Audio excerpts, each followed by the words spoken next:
शुरू होने वाली कुछ पहलों में सबसे पहले परिशीलन ट्रेनिंग, बूथ लेवल एजेंट्स की पहली बार चुनाव आयोग ने ट्रेनिंग की और बिहार के सभी बूथ लेवल एजेंट्स 1 की ट्रेनिंग कुछ माह पूर्व ही दिल्ली में संपन्न हुई। साथ ही साथ बूथ लेवल ऑफिसर्स की भी ट्रिपल आईडीएम में ट्रेनिंग हुई और अभी तक देश भर के लगभग 700 बूथ लेवल ऑफिसर्स और सुपरवाइजर्स की ट्रेनिंग पूरी की जा चुकी है।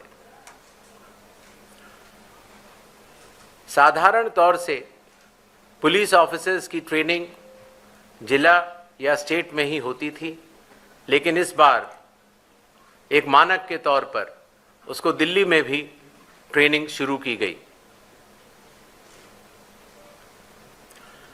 मतदाता सूची, इसमें सबसे बड़ी पहल रही विशेष गहन परीक्षण अर्थात स्पेशल इंटेंसिव रिवीजन।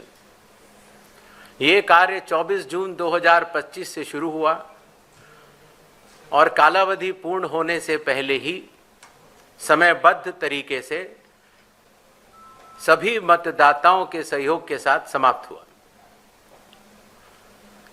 जो बूथ लेवल ऑफिसर्स, निर्वाचक पंजीयक अधिकारी जो इतनी मेहनत के साथ ये कार्य करते हैं, उनके मानसिक मोटिवेशन के लिए उनका रिन्यूमरेशन भी बढ़ाया गया।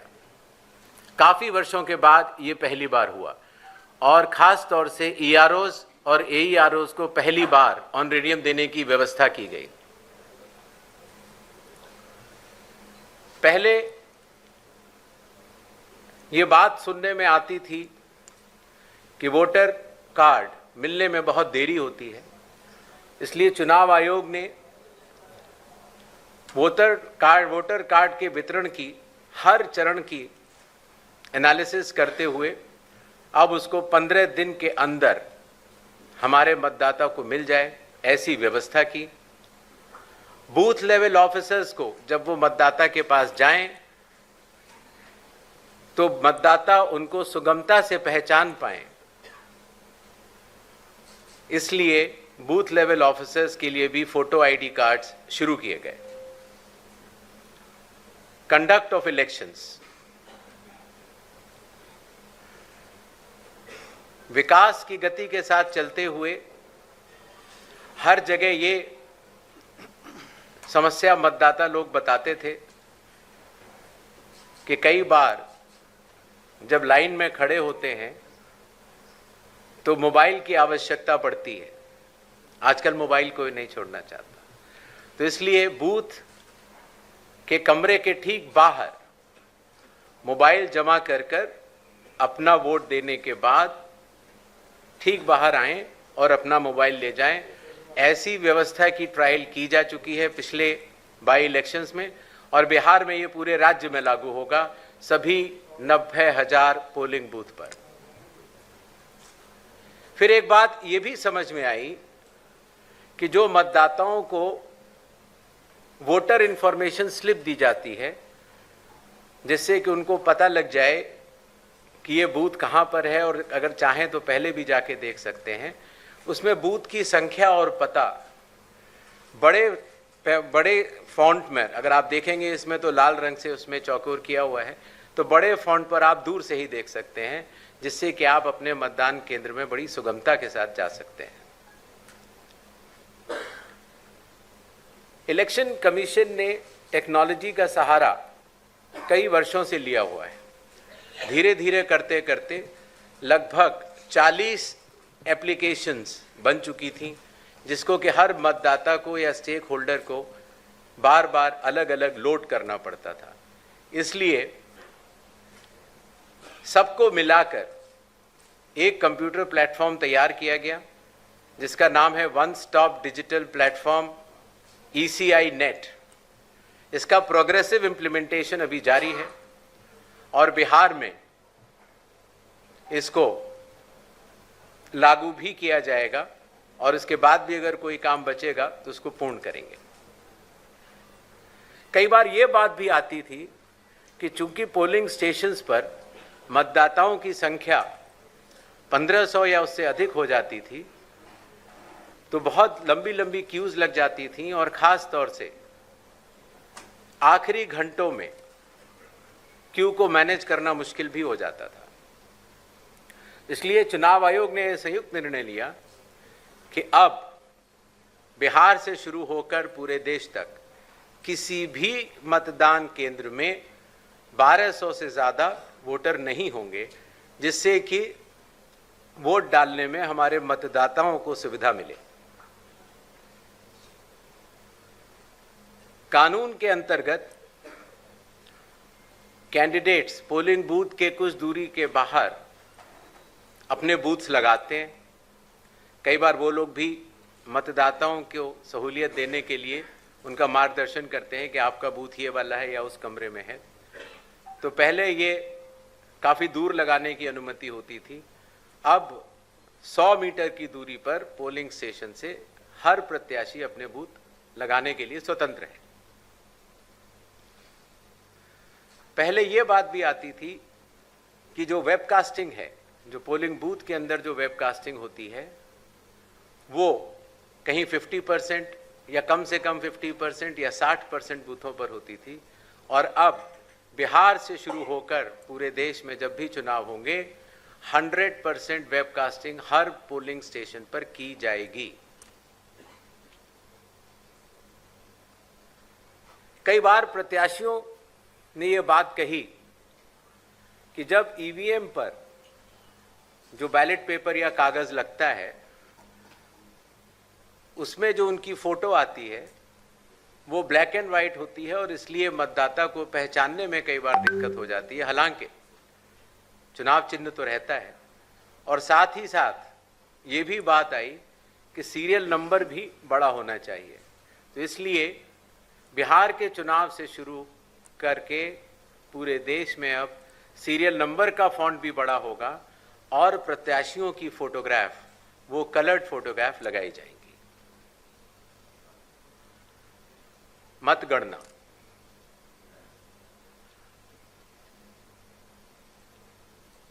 पहले जब वोट्स की काउंटिंग होती थी तो अगर फॉर्म 17C, जिसके बारे में आपको बाद में आगे बताऊंगा, अगर उसमें जो प्रिसाइडिंग ऑफिसर पोलिंग एजेंट्स को देते हैं और ईवीएम की काउंटिंग यूनिट में अगर कोई भी मिसमैच होगा तो ऐसी सभी वीवीपैट की गिनती पूर्णतः की जाएगी।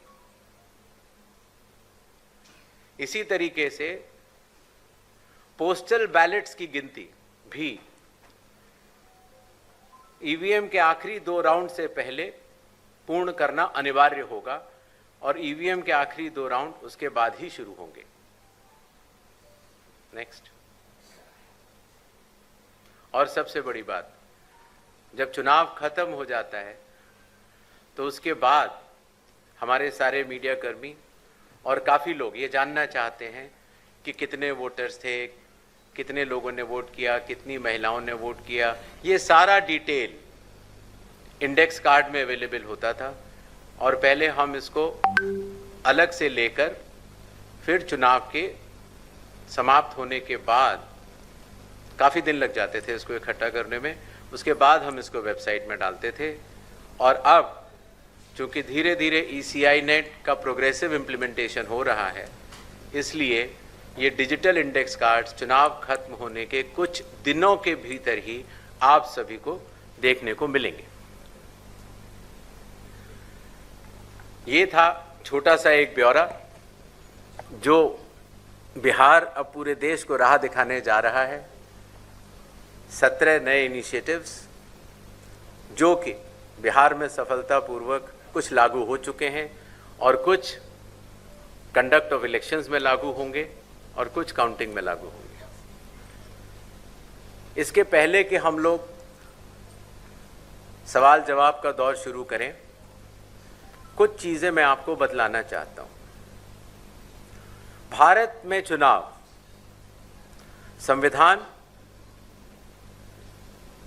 लोक प्रतिनिधित्व कानून और रूल्स के अंतर्गत होते हैं। दुनिया की सबसे बड़ी चुनावी व्यवस्था है भारत के चुनाव और भारत का चुनाव आयोग, और ये व्यवस्था कई चरणों में बटी हुई है। जैसे आपने देखा, मतदान केंद्र स्तर पर बूथ लेवल ऑफिसर, उनके ऊपर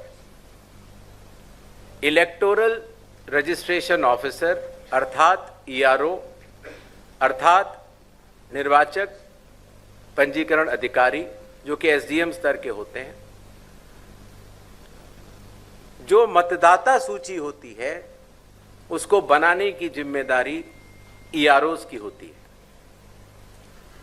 बिहार के 243 हर विधानसभा में एक ईआरओ होता है, और उन्होंने मिलकर बीएलओस के साथ मिलकर 243 ईआरओस, 90,217 बीएलओस ने मिलकर काफी वर्षों के बाद, लगभग 22 वर्षों के बाद, मतदाता सूची के शुद्धिकरण का कार्य किया। अगर ईआरओ के निर्णय में किसी का मत, किसी का नाम अगर वोटर लिस्ट में ना आ पाए, या किसी गलत आदमी का नाम आ जाए, तो इसके ऊपर डीएम के पास अपील होती है, और अगर डीएम के डिसीजन में अगर कोई भी त्रुटि किसी भी मतदाता को लगती है तो उसकी अपील चीफ इलेक्टोरल ऑफिसर के पास होती है। तो इस तरह से विकेंद्रीकृत वैधानिक अधिकारियों के तहत मतदाता सूची बनाई जाती है। इसी तरीके से जब चुनाव होते हैं तो चुनाव आयोग हर विधानसभा के लिए एक रिटर्निंग ऑफिसर को नियुक्त करता है, जिसका कार्य होता है अपने विधानसभा में चुनाव कराना, और जो भी उसका रिजल्ट आता है वो रिटर्निंग ऑफिसर प्रख्यापित भी करते हैं और चुनाव आयोग के निर्देशों का और कानून का अक्षरश पालन करते हैं। ये बात मैंने आपको इसलिए बताई कि भारत के चुनाव दो भागों में बटे हुए हैं, एक मतदाता सूची को बनाना और दूसरा चुनाव कराना, और दोनों में विकेंद्रीकृत वैधानिक अधिकार दिए गए ईआरओस और रिटर्निंग ऑफिसर होते हैं, और वो चुनाव आयोग द्वारा दिए गए निर्देशों का पालन करते हैं, और अगर उनके पालन में कहीं भी त्रुटि हो तो चुनाव आयोग उनको सुपरवाइज, डायरेक्ट और कंट्रोल भी करता है।